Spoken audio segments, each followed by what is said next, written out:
The Loyal Edmonton Regiment, or LER, is a primary reserve infantry unit of the Canadian Forces based in Edmonton, Alberta. The LER is part of 3rd Canadian Division's 41 Canadian Brigade Group. They are colloquially known as the Loyal Eddies. Armorial description: the badge features a coyote named Lestock, who was adopted by the 49th Infantry Battalion, CEF, in Lestock, Saskatchewan, on its way east to embark for Europe during the First World War. The coyote is centered in front of a windmill sail surrounded on its sides by maple leaves. Above the coyote's head is the Red Rose of Lancashire, symbolizing the unit's affiliation with the Loyal Regiment of the British Army. Below the coyote's head and resting on a scroll inscribed "The Loyal Edmonton Regiment" are the numerals 49. The whole is surmounted by the crown. Lineage: originated the 1st of April 1908 in Edmonton, Alberta as the 101st Regiment.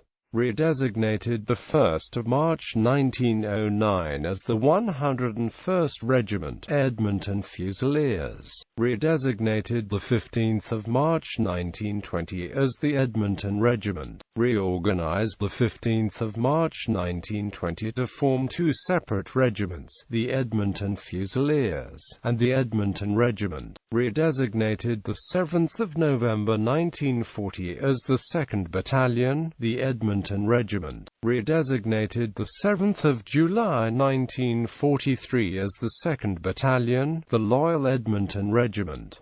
Redesignated the 1st of November 1945 as the Loyal Edmonton Regiment. Redesignated the 19th of October 1954 as the Loyal Edmonton Regiment. Redesignated the 1st of April 1970 as the Loyal Edmonton Regiment. Lineage chart. Perpetuations: the Great War 49th Battalion, CEF.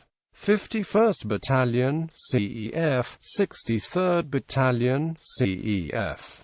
Operational history: the Great War. The 49th Battalion, CEF, was authorized on the 7th of November 1914 and embarked for Great Britain on the 3rd of June 1915.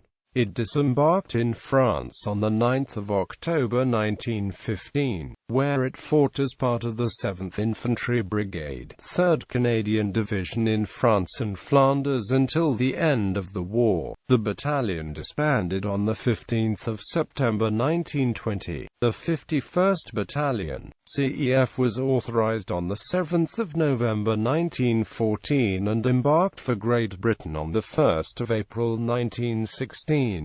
There it provided reinforcements for the Canadian Corps in the field until the 13th of November 1916, when it was reorganized as a garrison duty battalion.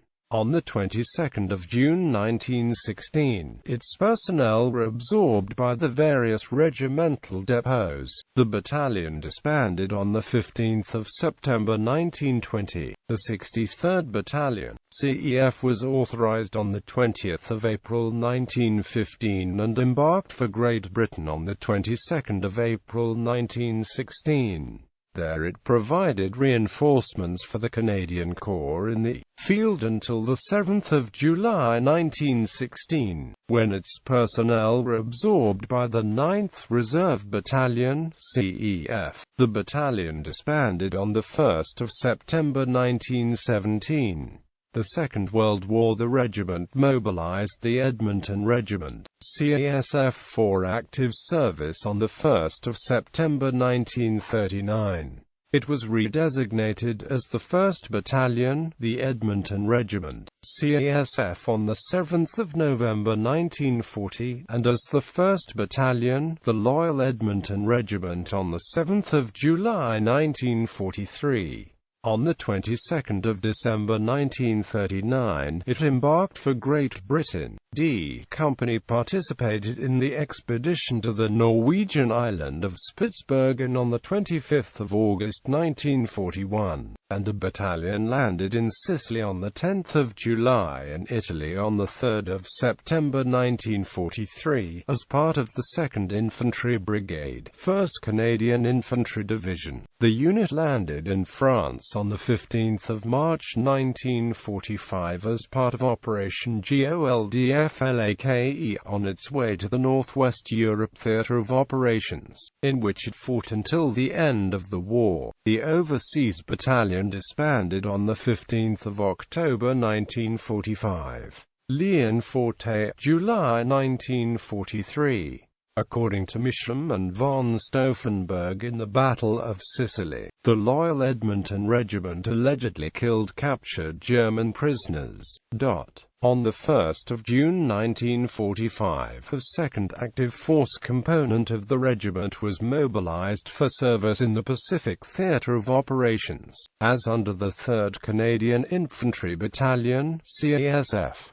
The battalion disbanded on 1 November 1945. Post-war, Korea and NATO. On 4 May 1951, the regiment mobilized two temporary active force companies designated E and F companies. E Company was reduced to nil strength when its personnel were incorporated into the 1st Canadian Infantry Battalion for service in Germany with the North Atlantic Treaty Organization.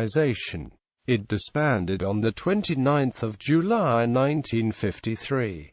F Company was initially used as a reinforcement pool for E Company. On 15 May 1952, it was reduced to nil strength, when its personnel were absorbed by the newly formed 2nd Canadian Infantry Battalion for service in Korea with the United Nations. F Company disbanded on 29 July 1953. Afghanistan. The regiment contributed an aggregate of more than 20% of its authorized strength to the various task forces which served in Afghanistan between 2002 and 2014. Battle Honours. In the list below, battle honours in capitals were awarded for participation in large operations and campaigns, while those in lowercase indicate honours granted for more specific battles. Those battle honours followed by A+ are emblazoned on the regimental colour. The Great War Mansorrel +2 to 13 June 1916, Somme 1916 +1 July 18 November 1916, Flers Korsler +15 to 22 September 1916, Ancre Heights 1 October 11 November 1916, Arras 1917, 9 April 4 May 1917. Vimy 1917 +9 to 14 April 1917. Hill 70 +15 to 25 August 1917. Ypres 1917, 31 July 10 November 1917. Passchendaele the 12th of October 1917 or 26 October 10 November 1917. Amiens +8 to 11 August 1918. Arras 1918 +26 August 3 September 1918. Scarpa 1918 +26 to 30 August 1918. Hindenburg Line +12 September 9 October 1918. Canal du Nord 27 September to October 1918. Pursuit to Mons the 11th of November 1918. France and Flanders 1915 to 18. Second World War landing in Sicily +9 to 12 July 1943 Piazza Armerina 16-17 July 1943. Leonforte 21-22 July 1943. Agira 24 to 28 July 1943. Adrano +29 July 7 August 1943 Trona Valley 2 to 6 August 1943. Sicily 1943, the 9th of July 1943 to 17 August 1943. Coldanchise, 22 to 24 October 1943.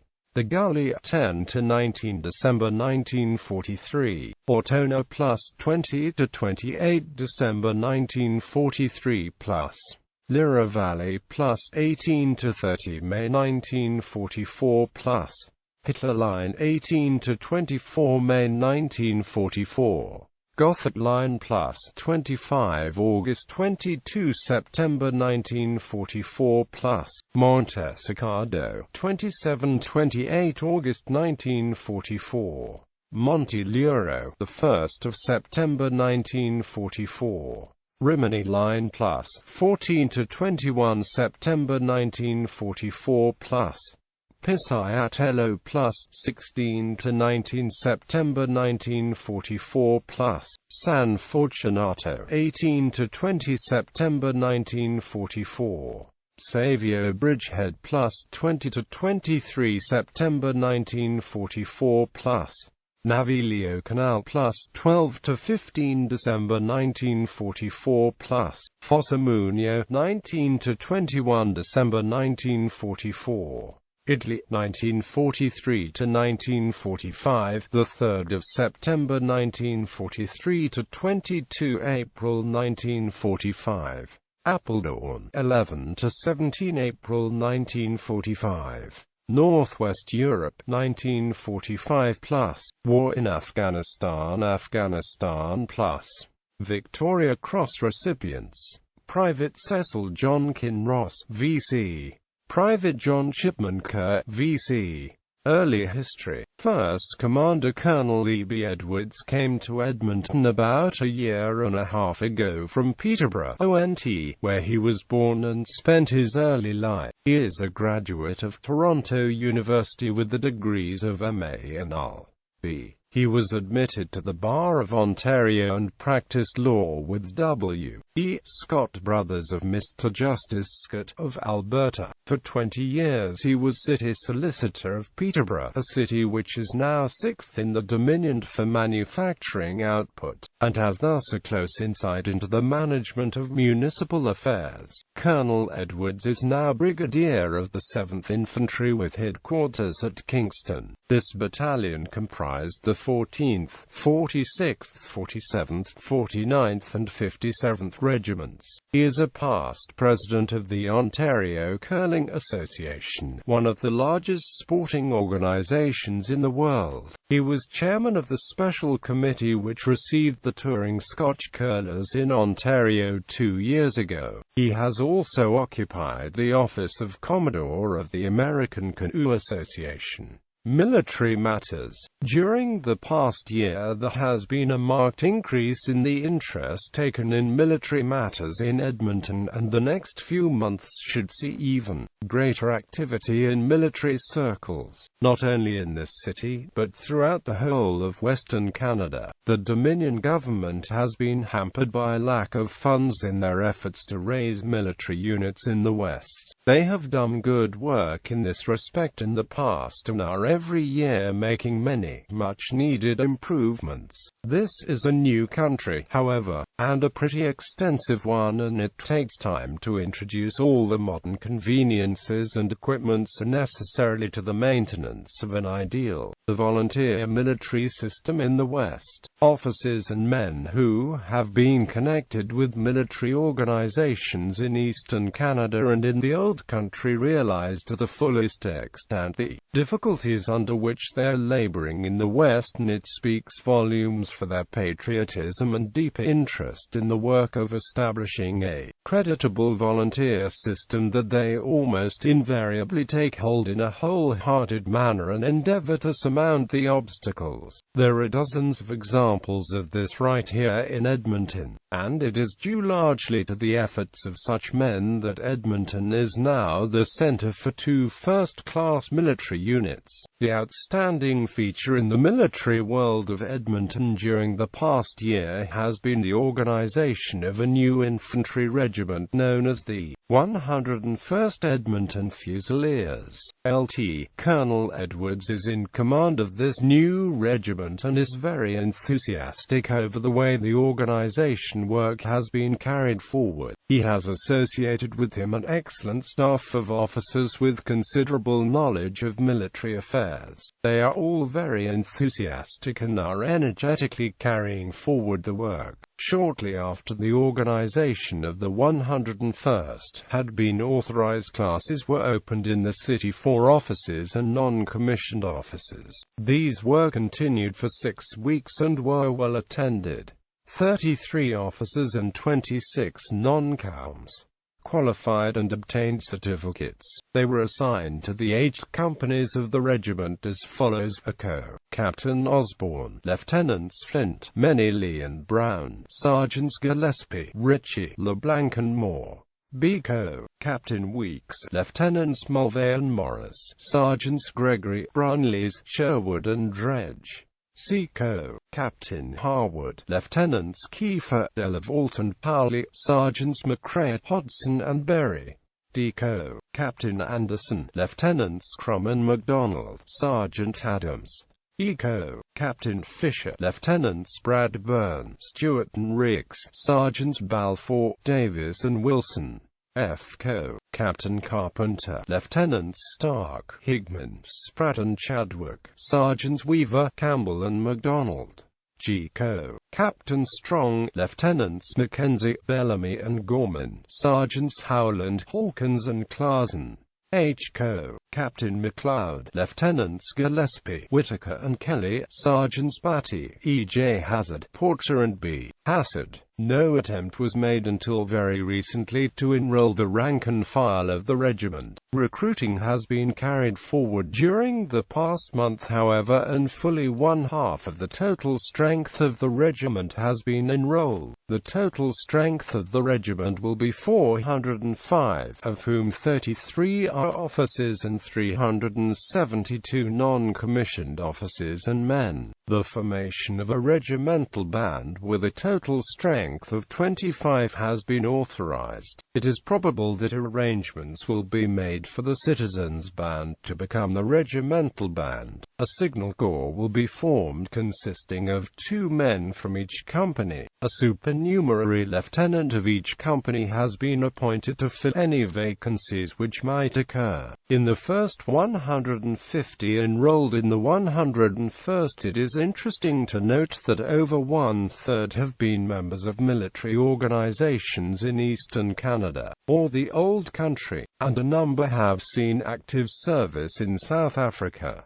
A splendid class of men are being enrolled. A large number of these still retain the accent of bonnie Scotland. There are a number from Ireland, several having been members of the famous Royal Irish Constabulary. England and Eastern Canada furnish a large number. There are a few Americans and French and 2 or 3 Ruthenians. The minimum height of the men enrolled in the 101st has been fixed at 5 feet 7 inches. The standard minimum height for militiamen in England and elsewhere is 5 feet 4 inches. In Canada, the minimum height of the Governor-General's Foot Guards has also been placed at 5 feet 7 inches. The number of men enrolled in the 101st who are 5 feet 10 and 11 inches, and even 6 feet high, is surprisingly large. D Company is being recruited in Strathcona, and drill is held there. Regular drill is being held in the city twice a week, on Tuesday and Friday evenings. A number of the companies are also holding extra drills. Drill is being held at the separate school hall at the present time, but as soon as the evenings lengthen, open-air drill will be commenced, possibly on the exhibition grounds at Hudson Bay Flats. A bugle band is being organized in connection with the regiment.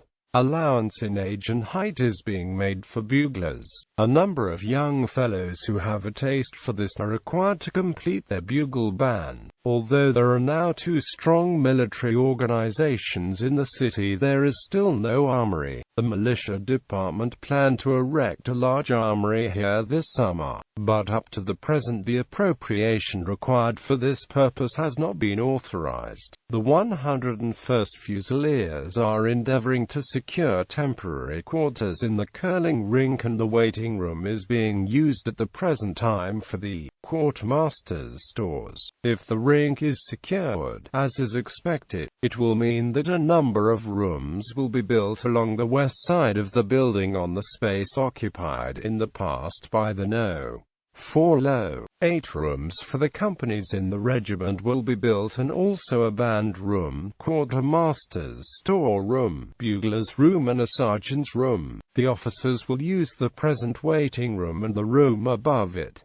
A large quantity of equipment for the new regiment has been received. 16 large cases of clothing have arrived and are being issued. 372 Ross rifles have also arrived, which with the 75 used in the training school will be used for drill. The clothing received included serge jacket and trousers, a set of blue linen for fatigue dress, a full dress tunic, pea-caps of a naval pattern, helmets for ceremonial drill and warm weather work, and chevrons and badges for the staff sergeants, corporals, bandsmen and buglers. Rifle practice at the ranges is going to prove a very attractive part of the drill this summer. The ranges are located on the south bank of the river and some little distance east. They will be put in proper condition at the earliest possible moment. A ferry will be installed on the river opposite the ranges as soon as the ice on the river goes out, and rifle shooting should become very popular this year. In the 101st there are already a large number of expert shots, and they will not only be able to make a good showing for themselves,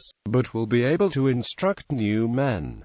The 101st is the first Canadian regiment to be armed throughout with the Mark Chapter 2 Ross rifle. These rifles have been declared by experts to be far superior to the old rifles used. One of the great advantages is the low trajectory of the rifle. With the old Snyder Enfield rifle, a man on a load of hay could drive midway between the marksman and a 500-yard target, provided his head was not more than 26 feet from the ground, and be uninjured. With the Ross rifle, however, a man 5 feet 6 inches in height, crossing between the marksman and target at the 500-yard range, would be in danger of being shot through the neck. The muzzle velocity of the Mark Chapter 2 Ross rifle is 200 feet per second, greater than any other rifle. The variations in elevation are not so great, and the bullet as a consequence is less affected by the wind. There was a large attendance at drill last night, some of the companies taking their first out-of-door drill. The following regimental orders by Lieutenant Col E. B. Edwards,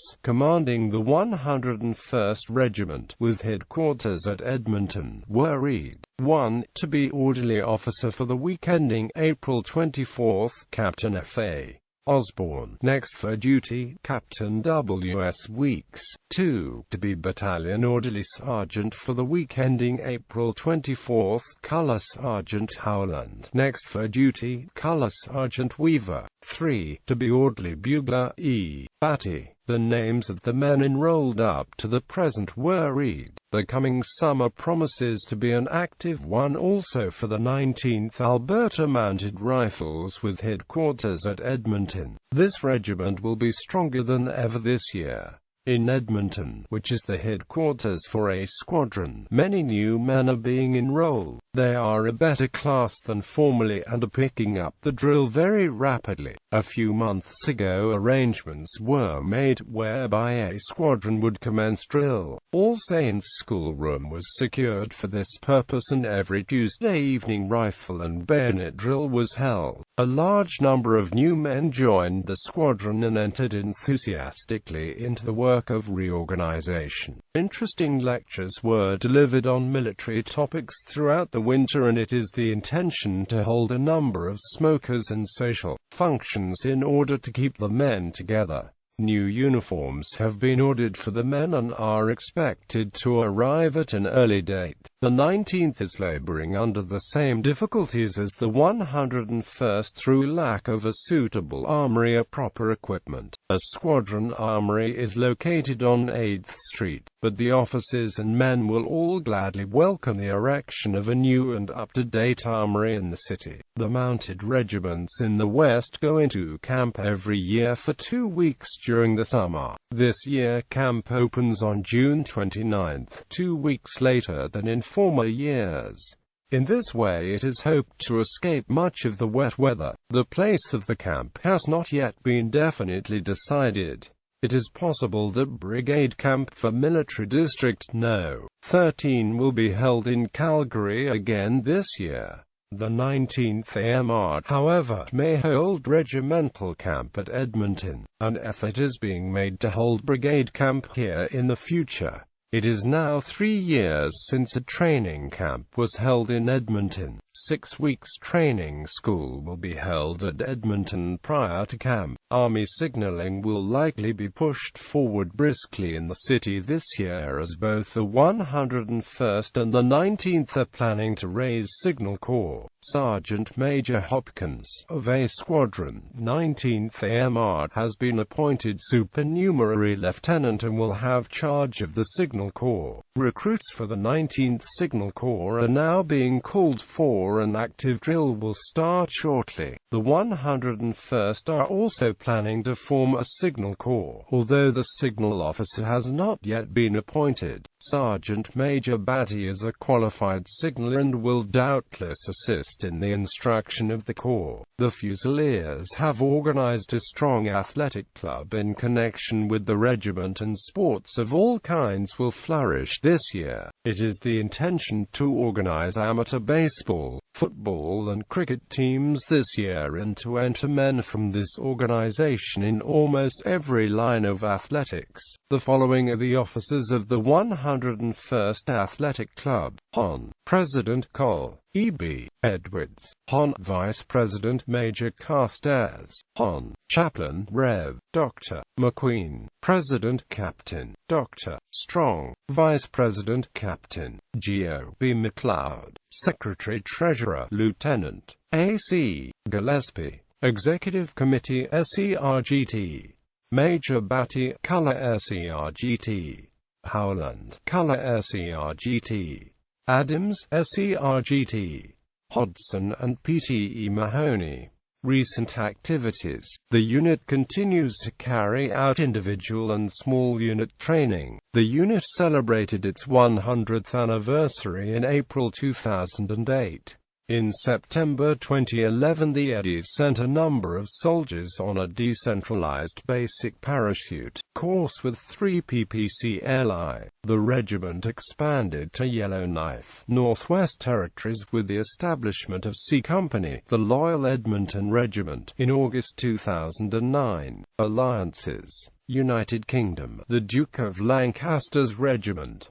Regimental Museum. Media of City Goes to War. History of the Loyal Edmonton Regiment by Lieutenant Colonel G.R. Stevens. Order of Precedence.